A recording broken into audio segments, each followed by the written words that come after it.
take a moment and cultivate our motivation.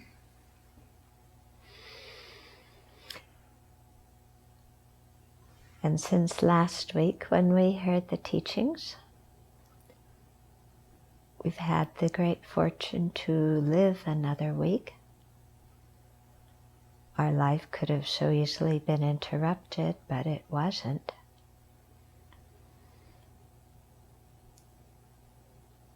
So let's rejoice that we have this opportunity again to listen to teachings, but also be aware that death could come at any time, and therefore we don't have any time to waste, because our life is very meaningful, has a lot of purpose, because we can use it to create the causes to die well and have a good rebirth, to create the causes for liberation and full enlightenment.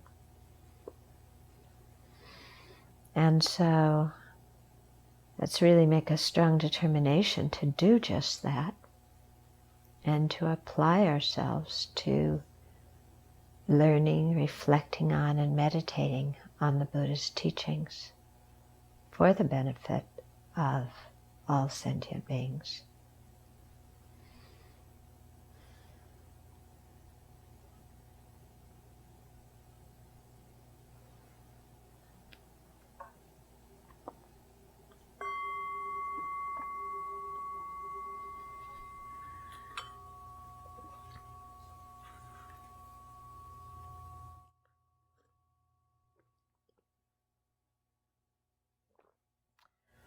Okay.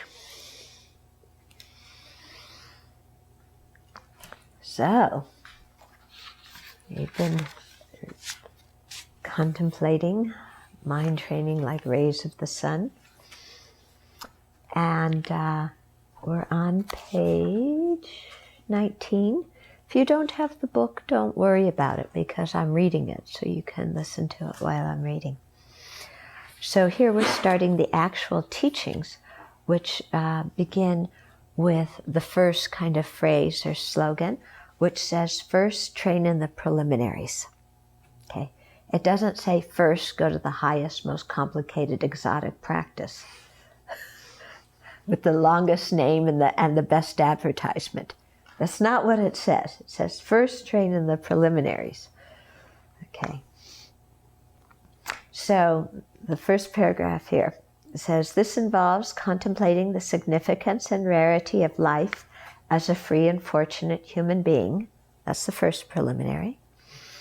Contemplating impermanence and death, which leads to the realization that our life can end at any time. That's the second preliminary.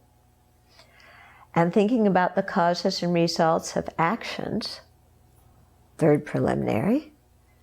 And the vicious nature of cyclic existence, fourth preliminary, okay? So precious human life, impermanence and death, the karma and its effects, and the disadvantages of cyclic existence. Those are sometimes called the four things that turn the mind to the Dharma. From these basic practices up to the training in the ultimate awakening mind, that means the realization, the wisdom realizing emptiness, the practice can be divided into two, the actual meditation session and the period between sessions. Okay, so practice includes everything, our formal meditation and the break times. And the actual session is divided into three, preparation, meditation, and dedication. Okay?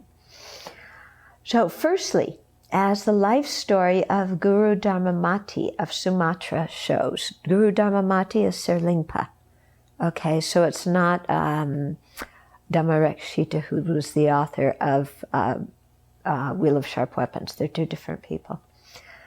Okay, so according to his life story, we should decorate the place, arrange representations of the three jewels, the Buddha, the fully awakened being, his doctrine, and the spiritual community, offer a mandala representing the world system, and complete the 6 kinds of conduct up to the request that the 3 great purposes of self, others, and both shall be fulfilled.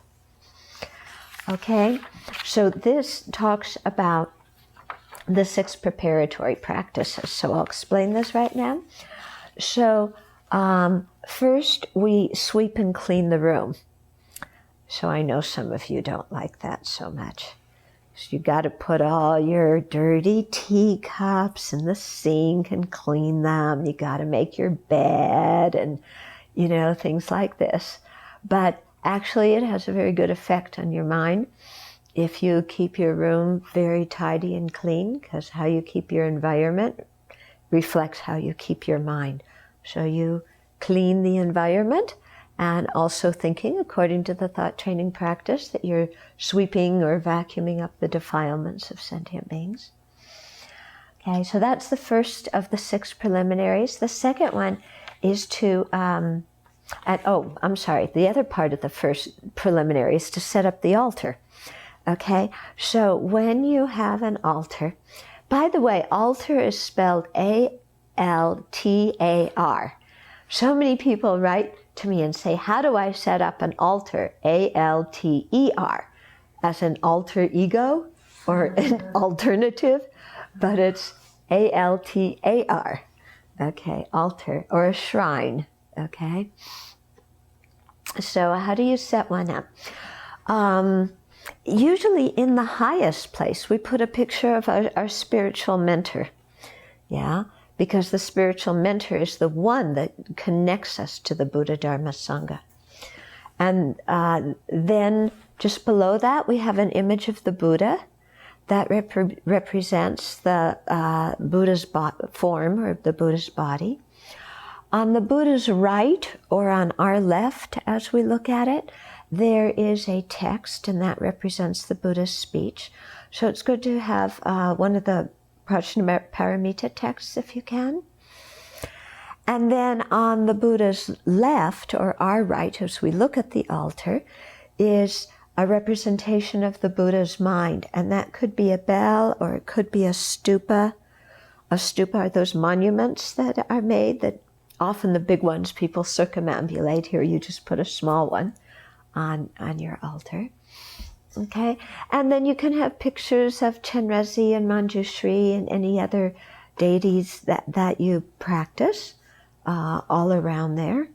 Okay, and it's very neat and tidy. And I always have my altar higher. If it's in my bedroom, I put it higher than where my bed is. Yeah, because I don't want to be looking down at the Buddha when I sleep. Okay, the Buddha should be higher than me. So similarly, you know, if you're seated on the floor, if you're, you know, have your altar in another room, if you're on the floor, the Buddha's higher up. If you're seated on a chair, then you raise the Buddha higher still. Okay. Okay, so that's setting up the altar. Then the second one is to make offerings. Okay, so here we can offer anything that we consider beautiful. And the purpose of offerings is to create joy and delight in being generous, in giving, and to free ourselves from miserliness, and to create a lot of merit, because the Buddha, Dharma, Sangha are very powerful objects because of their spiritual realizations. And so we create very strong karma with them. So if we make offerings to them, it's quite potent karma. Okay, so there's a practice of offering 7 water bowls. Yeah, if we do that, then we have 7 bowls that are clean. We wipe out each one with a cloth and put it upside down. We never leave right side up empty bowls on the altar. So you would wipe it and put it upside down. Again, the cloth being the wisdom realizing emptiness, any dust on the inside of the bowl being the defilements of sentient beings. So you're cleansing the sentient beings' minds with the wisdom realizing emptiness. So you wipe each bowl and put them one on top of each other, upside down. Okay, then you take them and you put them in your hand here, and you put some water in the top bowl. Okay, it doesn't need to be totally full, just some water. Then you pick up the top bowl and you pour all the water, but a little bit, into the second bowl, and you put that one down, and you put it on the Buddha's right or on your left as you're facing the altar.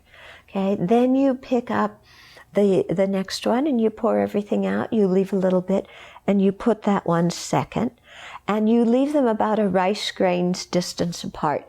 I never understood whether it was long-grained rice or short-grained rice, so please excuse me. Then you take the third one and you pour all the water but a little bit and put that one down. And so you go like this until the end of the row. So it's very important to make the offering bowls all in a straight line and all just that short distance apart. You don't want them to be too close, because that's like being too close and getting burnt, you know, or being too distant, like being separated from your teacher. So just the right amount, yeah. And so each bowl has a little bit of water. Then, and you're saying "O Ma Hong," because those 3 syllables consecrate it, you know, when you're putting it down. Then you go back to the first bowl and you fill it up again within a rice grain's distance from the top. Yeah, so you don't make it completely full so that the water is slightly above and it's about ready to spill, because you want your offerings to be neat. This is very much a practice in taking care and being respectful. So you don't want to fill your bowls so full that there's water all over the place, and you don't want to leave them so empty as if you're being miserly and not offering very much. So you offer, you know, each one in turn, yeah, filling it up till almost the top, but not quite. And so again, saying "O Ma Hong" to consecrate it. And you imagine as you're filling it that you're offering the Buddha wisdom nectar. The water is like wisdom nectar. Or you can think while you're pouring it that you're filling the sentient beings up with this very blissful wisdom nectar. Okay. Then you can also offer candles, or maybe better yet is electric lights, because then there's no danger of fire. Yeah, and really don't take this lightly, because one Dharma center I lived in France, a whole wing of it burnt down because somebody left the candle on their altar burning when they left the room. Yeah, so this is why at the Abbey we don't allow burning candles and lit incense in people's rooms. It's just too dangerous. Okay, so you can offer candles, incense, you can put some food up there. Yeah, you can put flowers. Flowers represents offering virtue, and it also represents impermanence, because the flowers are so beautiful and then they fade, and you know, you got to throw them out. So it's like our body. Yeah, when you're young, you're beautiful, and then, you know, body just gets decrepit. Yeah, you can offer light. That represents wisdom. It creates the karma to receive wisdom. Offer incense. That represents ethical conduct, because they say that people who keep very pure ethical conduct have a very fragrant smell around them. You can offer food. That represents samadhi, because people who have very deep samadhi are nourished by their meditative concentration. They don't need to eat as much. Yeah, you can offer music. Some of our pujas, we ring bells or play drums, and that represents, again, impermanence or emptiness. Okay, and so you make all these offerings and you say "O Ma Hong" with each one, you know, to consecrate it as your offering to the Buddha. At the end, and so you do this in the morning. So it's a very nice practice to do when you first get up. Even if you're half asleep, it's a very good habit of getting yourself into, because you're making offerings and thinking of the Buddha, Dharma, Sangha. And then at the end of the day, you can take the offerings down. So with the water, you start at the Buddha's left, or as we, on our right. You take that one and empty it into a pitcher. And then if they're the kind of bowls that dry without spotting, then you don't need to wipe it. you can wipe it if you want to, but it's not necessary. So you pour the water out and then you turn it upside down. Okay, and then you take the next one, pour it into the pitcher, turn it upside down, and you can stack the bowls, one leaning on the next, if you want to. And when you're taking the water down, then you can recite the Vajrasattva mantra and think that you are purifying sentient beings, pouring away their afflictions and negative karma, and reciting Vajrasattva. And so you do this with all of the bowls. And then the leftover water, put in some flowers or some plants, or throw it outside where nobody walks. Don't flush it down the toilet or throw it down the drain so it mixes in with all the other dirty things. Try and put it in some clean place.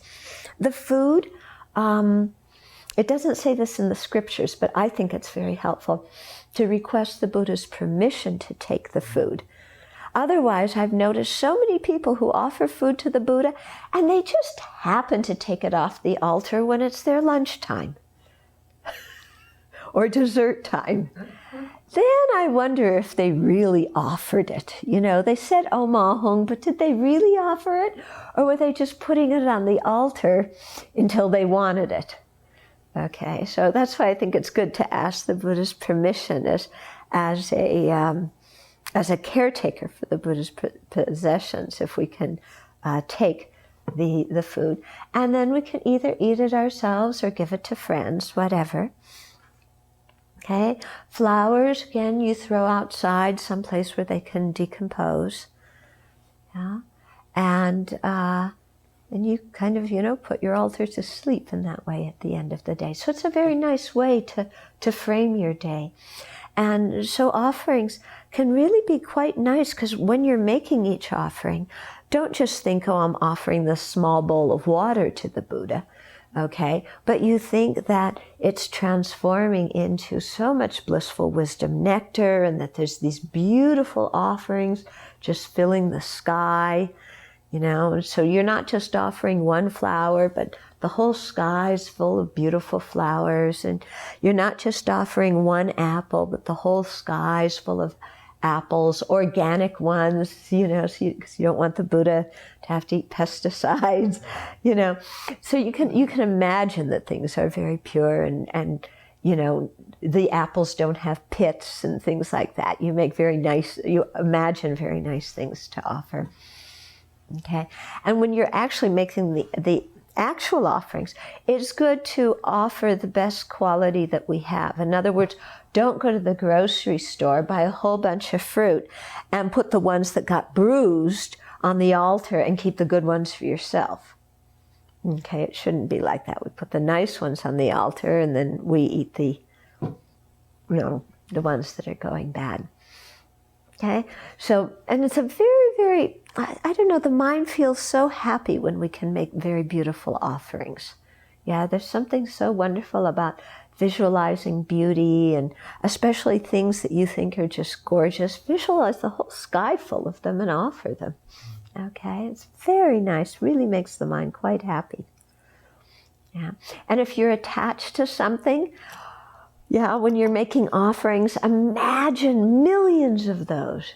So I don't know how many zillions of computers the Buddha gets, So all these people who want to upgrade, all the people who like all the widgets, the technological widgets, and they're always looking through the magazine, what's the latest thing that's come out? And then, okay, I've got to restrain my attachment. I really don't need this.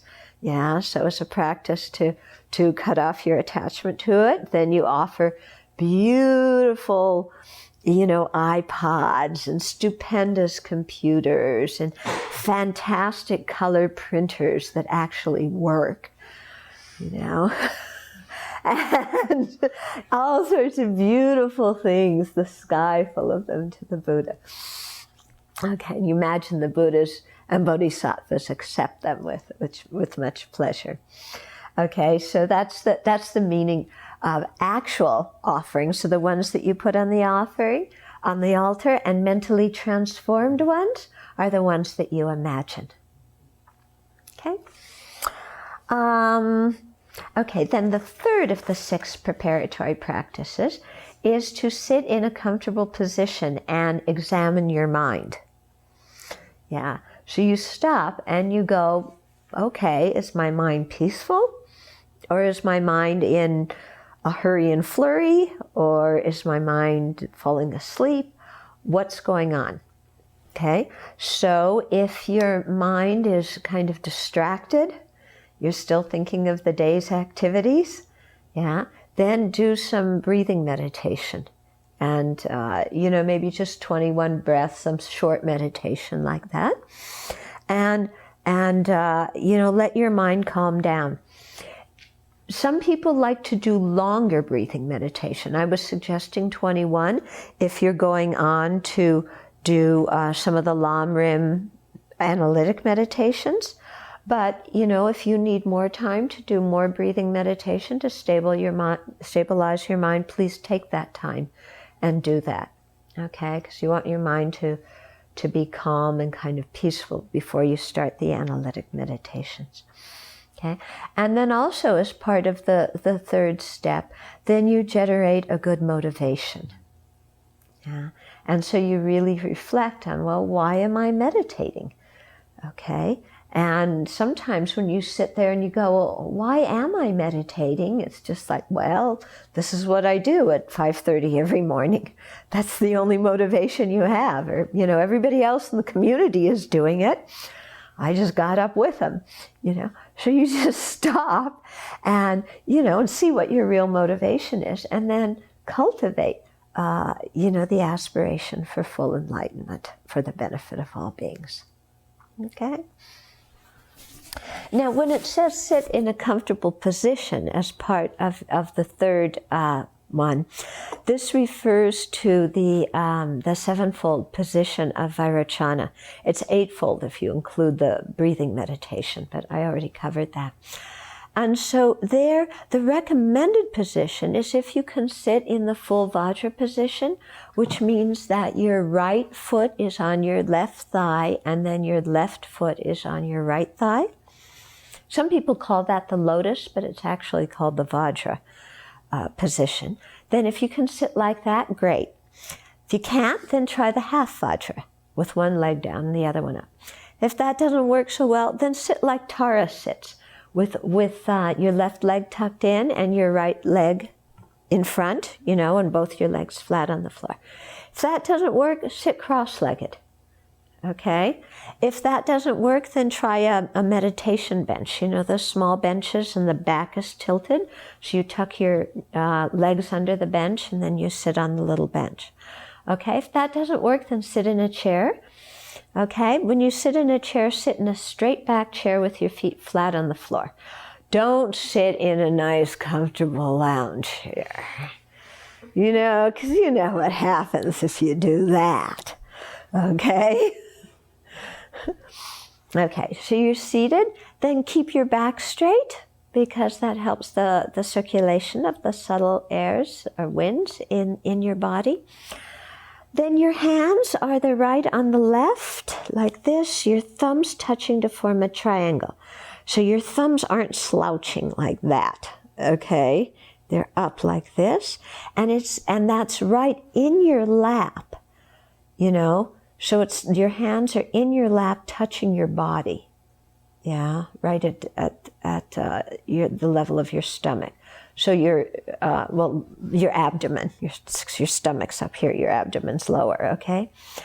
And then your hands just rest naturally, and when they do, then there's a little space between your body and your arms. So when your hands are in your lap, don't make yourself so tight that your hands are like, arms become like chicken wings. They're stuck out, okay? And don't make them so flat like you're sitting here like this, okay? But just in a normal way. And then your shoulders level, yeah? What I found can be very helpful is if you have pain in your back, then lift your shoulders real high like this, tuck your neck in, okay? And then drop your shoulders really hard and then just kind of wiggle your neck a little bit. And so I find that very helpful if there's tension in the shoulders. So high, tuck your neck.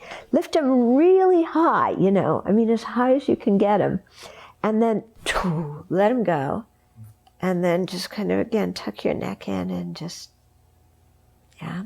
So I find that very helpful if you have tension back here, okay? Then your face is level, or if anything, just slightly, the chin is tucked in, okay? If your chin gets too low,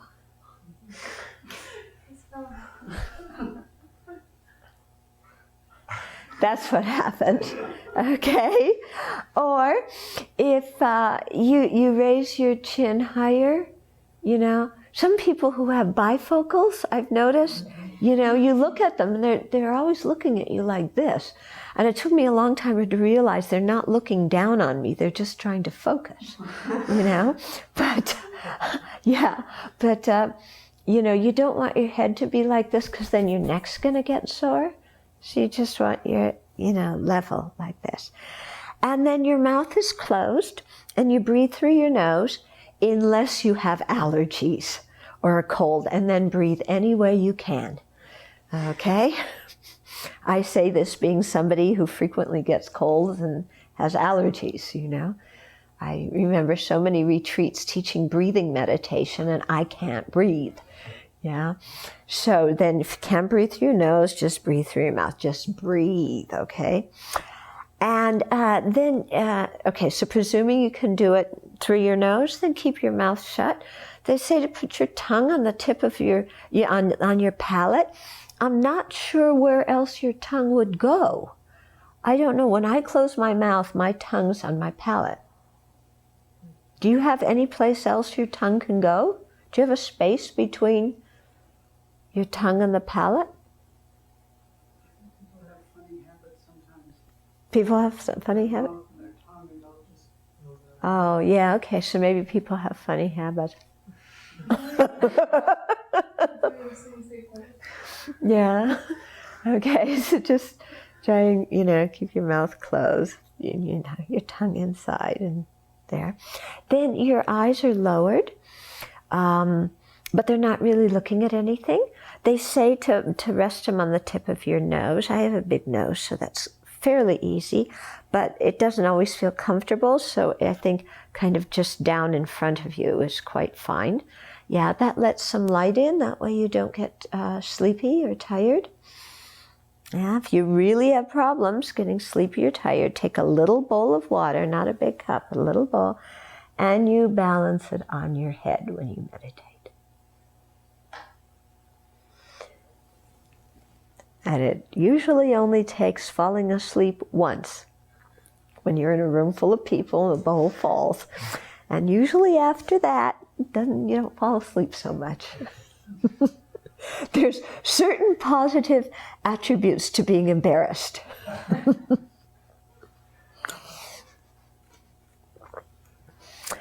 Okay, if you're a monastic and you have a dingwa, a seating cloth, I think it's very helpful when we sit down to think, you know, because our dingwa has 4 corners and it's right over our seat, then we think my attention is not going beyond the scope of this dingwa.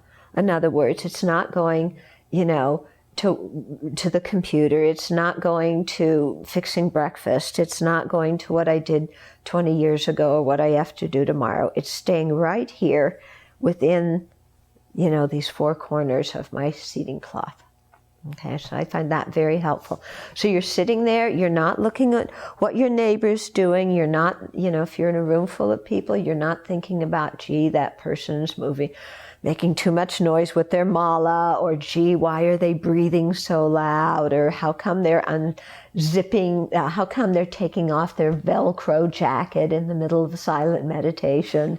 You know, you just have your attention right there on yourself and what's happening with you. Okay, so that's the 3rd preparatory. The 4th one says visualize the merit field with the gurus, Buddhas, and bodhisattvas. Okay, and then we take refuge. Oh, actually, I'm sorry, taking refuge came in the third step. Let's go back to the third step. Rewind. So part of the third step, sit quietly and comfortably, do the breathing meditation, set your motivation, and then take refuge and generate bodhicitta. Okay, so when we take refuge, we usually have the refuge visualization. So it's quite detailed. There's one big throne with 5 smaller thrones on it, and the Buddha sits in the front throne. Your actual teachers sit on the throne in front of the Buddha, the one on the Buddha's right. There's where Maitreya and the other lamas from the extensive lineage sit. The throne on the Buddha's left, that's where Manjushri and the other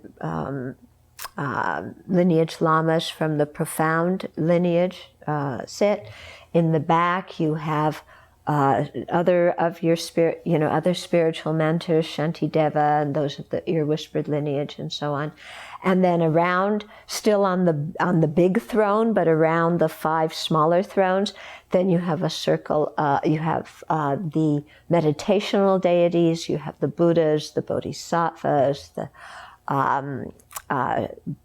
solitary realizers, the hearers, the Dakas, Dakinis, the Dharma protectors.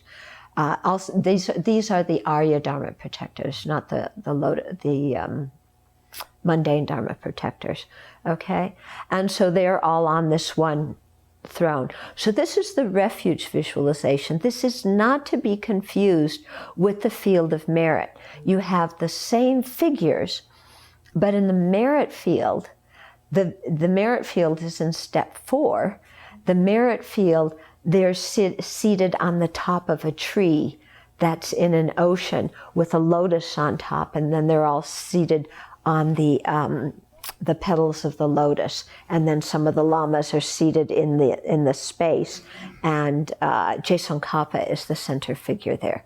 So that's the one we have in our meditation hall, the field of merit. But here, this is the refuge visualization. If the refuge visualization with the big throne and the 5 smaller thrones, if that's too complicated for you, yeah. And by the way, don't expect yourself to see every single Buddha. It's like, when you go into a room, you don't notice every single person. You get the general feeling that there's a lot of people in here. Okay. So just have the feeling that you're in the presence of all of these. And, you can focus in on different ones from time to time. Okay. I mean, it's good to make your visualization as clear as you can, but don't get discouraged if you can't, if everybody's not appearing completely clearly all at once. Yeah. So, so they're seated around there. If it's that's too complicated, then just visualize the Buddha seated. He has a throne, and then a lotus, and then a moon and sun disk, and the Buddha's seated on top of that. And then think of the Buddha as the embodiment of all the Buddha, Dharma, and Sangha. Okay, so that can be easier. And again, at the beginning, if you, your eyes are lowered and, you're generating a mental image of the Buddha. Yeah, so don't expect to see the Buddha with your eyes or something like that when you're visualizing. I remember one time in Mexico, I went to a Montessori school with these little kids to give them like a little Dharma talk and introduce them to Buddhist things. So we were going to sit down to meditate. We asked any of the kids if they knew how to meditate. And one little girl raises her hand and said, I do. Then she sits and she goes, yeah. So I watch, and sometimes adults do that too. You sit to meditate. You're not very relaxed, or kind of that your face, maybe your mouth isn't clenched, but somehow you're narrowing your focusing, like, so your brows knit somehow. Yeah, really check if you have the habit of doing that. I won't mention who does here. Then just really try and be aware of relaxing your facial muscles. Okay? Yeah. So you're not squeezing to see the Buddha. Yeah, you're just like letting the image of the Buddha appear to you. Yeah, if you have a hard time visualizing the Buddha, then spend more time during the day looking at your altar and looking at the Buddha, you know, because it's the same mechanism. If I say, think of your best friend, then, you know, an image comes to your mind very easily. I say, think of your mother, the image comes to your mind very easily, even if you haven't seen your mother in a long time, you know, or even if she's passed away. But that all happens because of familiarity. So same thing, if we, you know, start looking at the Buddha images around us, you know, around our home, then we sit down to meditate, you know, we can visualize the Buddha easily. Okay, so you visualize the Buddha in front, or that you can do the more elaborate visualization. And then you think that your mother's on your left, your father's on your right. Doesn't matter whether they're living or not. All the people that you don't like are right there in front of you, between you and the refuge field, okay? And they're looking at the refuge field, so they're not looking towards you, giving you a dirty look, but they're looking towards the Buddha. But you gotta look at them to see the Buddha. You can't escape. And then all around you are all the other sentient beings. Okay.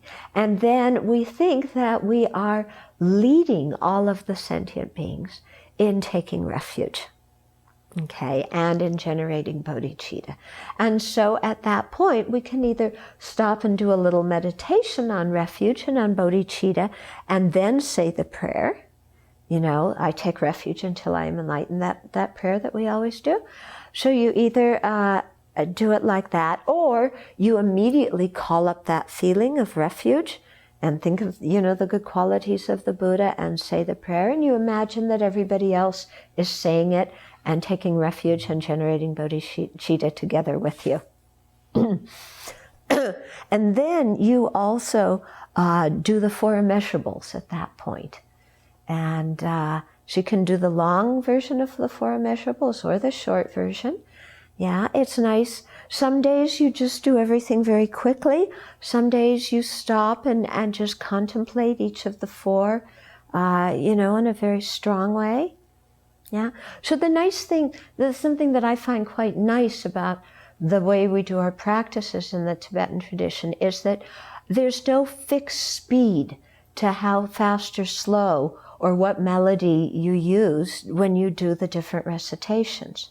You can say them very fast, which sometimes is good because it makes your mind concentrate. You can say them very slow, which gives you more time to think about them while you're saying them. You can say them and then pause and really meditate on each thing. Okay? So, you know, you can change it from day to day as you do your practice. Don't think that every day has to be the same. Okay? Be a little bit creative here, you know? Okay, so that now maybe we're done with the third step, okay? Actually, after you do that, then the refuge visualization, does, you know, all the figures in the refuge field dissolve into the Buddha, and the Buddha comes on top of your head and dissolves into you and goes into your heart. Okay, then step 4, okay, is to visualize the merit field with the gurus, Buddhas, and bodhisattvas. Yeah, and so that's the tree that I described, that we have the tanka of. And I think, do we have a photograph of the tanka on our website or on tuptenchudran.org? Yeah, we photographed it. I think there must be somewhere on one of the websites. Okay, but you have the ocean and then the trees coming out of it, and at the top of the tree there's a lotus where the layers of the petals go down over the side of the tree. And then you have Jesongkhapa in the center, and then, you know, Manjushri on his left in the sky in the lineage of the profound, Maitreya on his right with the lineage of the extended, and so on, all the different figures around like that. Okay? Again, if that's too complicated, yeah, then you just think of the Buddha in the space in front. If you want to, and think of the Buddha as the embodiment of all the Buddha, Dharma, and Sangha. If you want to make it a guru yoga practice, when you visualize the Buddha, or in this case, you would visualize Lama Tsongkhapa and the Buddha at his heart and Vajradhara at the Buddha's heart, then you can think that your spiritual mentor and the Buddha are the same nature. Okay, and actually all of your spiritual mentors and the Buddha are the same nature. So you can think of it as your spiritual mentor appearing in the form of the Buddha or in the form of Je Rinpoche, you know, like that. Yeah, and it's important when you do this, when you're trying to make it a guru yoga practice, that you're not thinking of the personality of your teacher. Yeah, because I think this is a big mistake we often make, is we like the personality of our teacher, but then when our teacher dies, then we feel lost because that personality isn't there anymore. But actually we should be trying to look beyond the superficial personality of our teacher and really think, you know, what is their mind? You know? And since this is a practice where we're seeing them as the same nature of the Buddha, then it becomes a practice of reflecting on what is the Buddha's mind like. Okay? And then seeing those two as separate. The purpose of doing that is then when we listen to teachings, we listen to the teachings better. Yeah, because if we listen to teachings and we think, oh, here's my spiritual mentor who is, you know, the same nature as the Buddha teaching me, then we think, oh, they're telling me the same thing the Buddha would tell me, you know. So then we listen closely if we think, oh yeah, you know, here's somebody who's like, you know, the Buddha who's telling me. Okay. Whereas if we think of our spiritual mentor as just kind of Joe Blow who doesn't know much and, you know, picks their nose and burps and, you know, all these, you know, make mistakes and, you know, contradicts themselves and whatever, you know, they tell you to put milk in their tea and then they tell you don't put milk in their tea, and, you know, or they change their mind a lot, or they change the schedule a lot, or, you know, they talk when it's silent time. So if you get really into picking at the faults of your teacher, then you'll never find any end to the faults, okay? Yeah, because the mind was very creative and will think of many, many faults. But that isn't very beneficial for us, okay? We're trying to look beyond that and to think, you know, because if we look at our teachers just, you know, here's this person who's just like, yeah, you know, then when they teach, we're going to go, well, you know, can I really trust what they're saying? You know, and do they really mean this? And do they really care about me? And do they know what they're talking about? And all this doubt comes in our mind. And that kind of doubt is not very helpful, you know. So it's not that we want to listen to our teacher and just go, hallelujah, I believe. No, that's not it either. You know, we should have a critical mind and be intelligent and think about the teachings and examine them and contemplate them. Okay? But if we have, you know, if we're seeing our teacher as the representative of the Buddha, the emanation of the Buddha, or something like that, then we listen more closely. Yeah? And then we think, oh, these teachings are for me. Yeah, because lots of times we sit in a teaching and there's, you know, like you go to His Holiness Dalai Lama's teachings, there's what, 5,000 people, sometimes 500,000 people, you know, I mean, in India, just huge numbers of people. And then you think, oh, well, he's just teaching this, you know, it's not for me. Yeah, so His Holiness talks about being patient and kind, and you think, oh yeah, he's talking to all those other people in the audience, but there's, you know, he's not talking to me. So we shouldn't think like this, you know, when we're in teachings, whether it's a, you know, we're the only person or there's 5,000,003 people, the teachings we should think are being directed towards us personally, because they are. There's something for us to practice.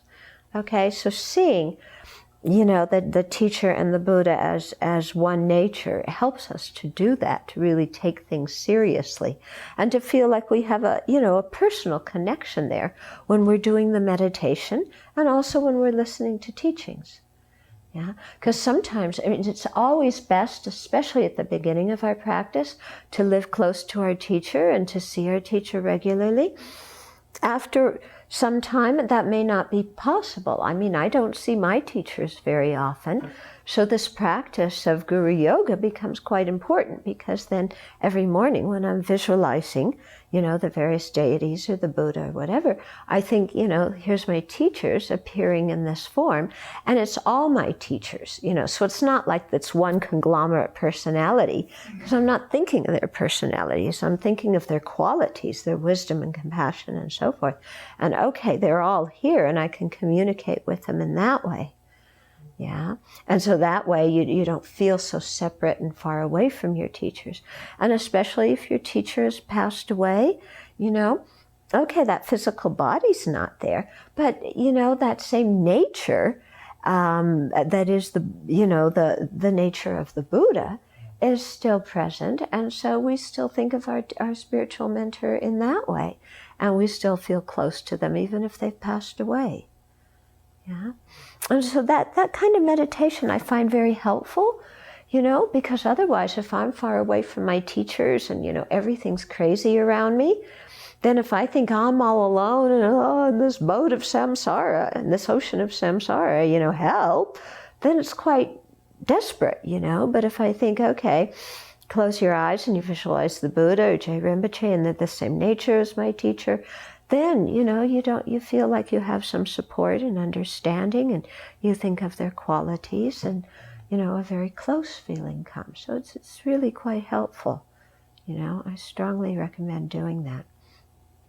And then also, when you have a problem, it can be really helpful, because then, you just, and this comes after you've heard a lot of teachings after a period of years, then you just close your eyes and visualize, the Buddha or whichever deity it is, and think of them as the nature of your teacher. And then you kind of voice your problem. And then you've heard enough teachings at that time, and the answer comes, You just know which of the teachings you've heard from your teacher that is applicable to this problem that you have right now. Okay. So that's a very good way to, get help when you need it. You're doing your own internal 911 to the Buddha. Yeah. And then you don't need to get so frustrated when you're just constantly trying to call your teacher and you can't get through, or you get their attendant and the attendant doesn't put you through and everything like this. Yeah. Because you have your own direct line. Yeah. Don't have to go through any attendants. Yeah. Okay, I got off on a tangent there. Okay, so here you are, step number 4, you're visualizing the merit field. Okay, and then you, if the merit field, or the single Buddha, or Jai Rinpoche with the Buddha at his heart, and Vajradhara at his heart. Okay, and then step 5 of the preparatory practices, okay, is to do the 7-limb prayer, yeah? And so what I'm describing, actually, if those of you who have the Pearl of Wisdom, the blue book, these are the prayers that are all listed in there, okay? And I can't remember, do you remember what page? Like page 37 or so, the abbreviated. The abbreviated recitations, page 37, yeah. So this is what it is. So you offer the 7-limb prayer, okay? So, we've covered a lot of things. The 4 preliminaries, we're doing the 6 the 6 preparatory practices. Now the 4 immeasurables, the 7-limb prayer. If you like lists, be a Buddhist. Okay, so the 7-limb prayer. The first one is prostration. So this is to generate respect and humility. Okay, purify arrogance, create merit. So we either physically bow or we put our hands together like this. And again, we imagine all the sentient beings bowing together with us. Then the next one is offering. And here we imagine, again, the sky full of beautiful clouds of offering. Yeah, and offer that. The third of the 7-limb prayer is confession, and here we recall all of our negative actions without trying to justify or deny or conceal or rationalize any of them. We just put them out there with a sense of regret and a determination not to do them again. The fourth of the 7 limbs is to rejoice. So we not only confess, but we also rejoice at our own and others' virtue and merit. And then the 5th and 6th ones, sometimes they come in one order, sometimes they come in the other order. Sometimes it's first requesting your teachers to give teachings, and then requesting the Buddhas to remain until samsara ends. Once in a while, it's in the opposite order, and you're requesting the Buddhas and your teachers to stay until samsara ends, and then next request them for teachings. So those are the 5th and 6th. And then the 7th one's dedication. Okay, and so you're dedicating all the merits for the benefit, the enlightenment of yourself and others. Okay, so you offer the 7-limb prayer, and then actually if you do the King of Prayers, the prayers of the extraordinary aspirations of the Bodhisattva Samantabhadra, King of Prayers, that's in the Red Book, page 55? Okay. So if you look, the first 2 pages there are an extended version of the 7-limb prayer. There's several versions of prostration and homage, several versions of offering, verses of offering, and then one verse either from confession, rejoicing, requesting them to turn the Dharma wheel, requesting them to remain in samsara, and dedication. So that's a longer version of the 7-limb prayer. Okay? And then you offer the mandala. So here, mandala means our universe and everything that's beautiful in our universe. So according to the ancient Indian vision of the universe, it's flat with a center mountain and 4 subcontinents, four continents and 8 subcontinents, and then the sun and the moon and all these beautiful things. And so if you do the long mandala, it lists out sometimes 25 things, sometimes 37 things, I think it is, So you can, whether you recite the long mandala or not, you have the idea of, all these different objects, and you offer that. And the idea is to really think of everything beautiful in the universe. And instead of going, I want, which is our usual reaction to anything beautiful, it becomes, I give, I offer. Yeah. And it's very nice, too, if you can do the inner mandala offering. I find this one very, very helpful, because here you imagine taking your body and making it into the mandala. Okay, so your skin becomes the flat base, and the fluids in your body, your blood especially, become the oceans, and your torso is Mount Meru in the center. The 4 continents are your 4 limbs, are your hands and legs and your 2 feet, and the 8 subcontinents are your upper and lower, of each limb. And then the eyes, the sun and moon, and your ears are the parasol and victory banner. Yeah, your torso is Mount Meru, so there's lots of space for a huge stomach in there. Okay, your head is the palace, Indra's palace on top of Mount Meru. And then all your internal organs are all these beautiful offerings all around. So I really like that meditation personally, because I find that it helps me deconstruct my body and practice giving away my body so that I'm not so attached to my body. And that's very, very helpful, because attachment to our body makes us so miserable. And especially at the time of death, clinging on to this bag of filth, what's the sense of that? So it's much nicer to take it and transform it into this beautiful thing and give it and offer it. Yeah. Okay, so that's the 5th of the 6 preparatory practices. And the 6th one is to make requests to the lineage gurus for inspiration by reciting the requesting prayers. Okay, and I think, did he say in here? Yeah, he was saying, complete the 6 kinds of conduct up to the request that the 3 great purposes of self, others, and both shall be fulfilled. So that request of the 3 great purposes, that can be one of the verses that you recite when you're making requests to the lineage gurus at the time of the 6th preparatory practice.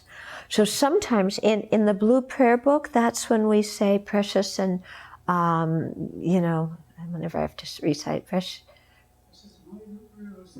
put it in my head, yeah, precious and holy root gurus in the crown of my head, you know that one, okay? And then the eyes through whom the vast scriptures are seen, that verse, okay? So you can recite those as requesting prayers, or actually there's also a whole huge long prayer to the Lamrim teachers, or you can also do this one, and this one is found in the great exposition, the great treatise on the stages of the path by J. Rinpoche, under the section of when he's describing the preparatory sections, under the part about requesting to the lineage. So let me read this prayer. It's quite nice. Please inspire all my mother sentient beings and myself, so that we may quickly abandon all flawed states of mind, beginning with not respecting the spiritual mentor and ending with grasping signs of true existence of the 2 kinds of self. Please inspire us so that we may easily generate all flawless states of mind, beginning with respecting the spiritual mentor and ending with knowing the reality of selflessness. Please bless us to quell all inner and outer obstacles. Okay? So it's a very nice one. So what you're doing there is requesting, that all of our misconceptions about all the Lamrim teachings, beginning with meditating on the spiritual mentor and going through the realization of emptiness, that all the obscurations to realizing those be cleared, that all the realizations and knowledge about these come, and that all outer and inner obstacles are eliminated. So outer obstacles could be, people bugging you and not letting you meditate. Inner obstacles are getting sick or having your mind be in a bad mood or like that. Okay? Okay, so those are the 6 preparatory practices. So those are what we do. Let's bring it back here to the text. Okay, so those 6, yeah, so sweeping the room and setting up the altar, making offerings, sitting in the proper position, taking refuge, doing breathing meditation, taking refuge, generating your meditation, then visualizing the merit field. It's the 4th one. The 5th one is offering the 7-limb prayer and the mandala offering, and then the 6th one is request to the lineage, and to including your own spiritual mentor. So that is what is included when we're talking about the actual session and the preparation part of the actual session. Okay, so that's also what he's talking about in that paragraph there. Okay, when he says we should decorate the place representations of the 3 jewels, offer mandala, and complete the 6 kinds of conduct up to the request that the 3 great purposes shall be fulfilled. Okay? So we did 2 paragraphs. Okay? We have time for a couple of questions? Yeah. So in regards to morning practice where we're doing specific deity practices, how do the 6 preliminaries, as far as some of the sadhanas have the 4 measurables, the 7-limb prayer, Yeah. offering, some of them don't, and where is the refuge, generating the refuge field in relationship to the deity that you're visualizing using the sadhana? We do all of that before? Okay, so if you're doing sadhana practice, you'll find that most of the sadhanas have this built right in. There's refuge and bodhicitta, there's 7 limbs, there's mandala offering, and there's some kind of request. Like the Chenrezig sadhana has it like that, boom, boom, boom, boom. Okay, Vajrasattva doesn't. You know, you have refuge and bodhicitta at the beginning, and if you're doing a deity sadhana, you can, when you're taking refuge, you can either visualize the Buddha as the central figure, or you can visualize the deity. That particular deity is the center figure. Even if the deity practice doesn't have the 7 limbs, if you want to add it, there's no fault. Yeah. You know, Vajrasattva is not going to say, hey, you know, what are you doing that for? You shouldn't be creating all this merit and doing all this purification.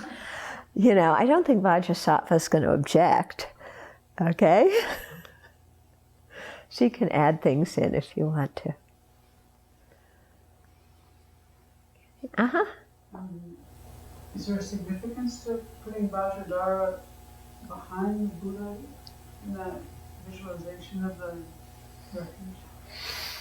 Oh, But I think I've also heard yeah, sometimes they say when you do the refuge visualization that Vajradhara is on the throne that's behind the Buddha.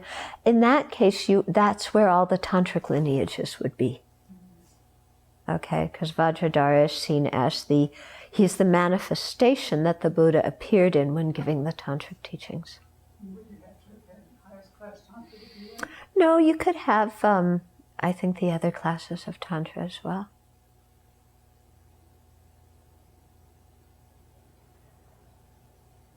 Okay.